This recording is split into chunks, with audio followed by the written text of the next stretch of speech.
bir cahangaleyin. Ha. Pivi çıkmasa ona arak çıkmasa ona yakşı zora.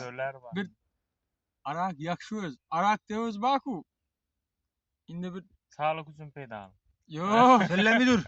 Söylemi dur. Fa bir keserlikini davalaş için çıkamayız bu zora.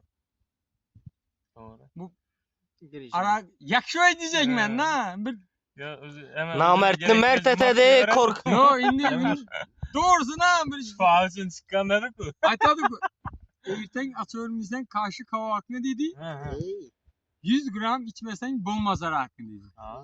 Video gittik. Şişeler dumalak mı yalpak mı aklın olsa sonra taşamarak. Ahi, Motor tarsa ura arak. Bak bak bak bak bak. Çepişanan. Söylemi dur. İrtelepten 4 ayaklar yürüysen. Hatınından adın kimde soruyorsan. Yine. Kurtçanı körpeye koşuyup vuruyorsan. Yine. Aklın olsa taşamarak. Bak hey. Motor tarsa yaşın başı Yazdırarak. ura arak. Bak bak bak bak. Kan indi şunu izine ya. Ne ama etper. Durun diyor ya anın aç. Ya utu olsa ben hem de vermesem olmayız Dost- ama. Ver. Dostlarına yer fer indi şörüne. Bana ver bana. Ya o içinde çöp ara kala onda. Bu geceden devam et o. Serdar. Yo remban. Bu salınca dostlarına bir yer indi. Kucaklap. Ana taptın.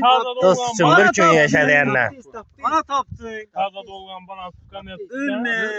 Ana Tüm uzatın tutayım tutup sonra. Ana. Ya, Kumru Ana. Gerekçe. oldu mu? İne doğru. İne. Ne uğraştım ben ne için bulavdım? Coran mı kalmaz indi bana. Evet, Coran. İlattan kalmaz ilattan. Coralar berber. İlattan kalmaz. Opa. Müziğin ilattan kalmaz müziğin ilattan. Kanı. Kan indi dur indi. İndi ya şehrini istem. Devresinde oturan gelmiydi. Vah. Berber dost.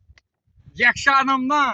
Eski dost yakşı adam. Hava. Eski dost. Bak. Eski dost Eski yakşı adam. dostlar Eski dedik. dost. Kanı şehrine yer indi. Aha. Kafesçe sıgmaydı arzular kuşu. Caningli çimçiler rozgar taşışı.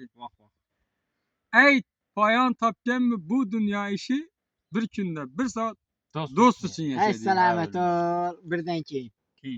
Desturgan toldurma. Tapkenini koy dedi. Meyli. Kadek tutma didariga toy.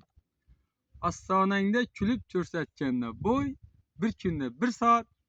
Yaşın bay için yaşar. Ölme! Arak içmese. Bille!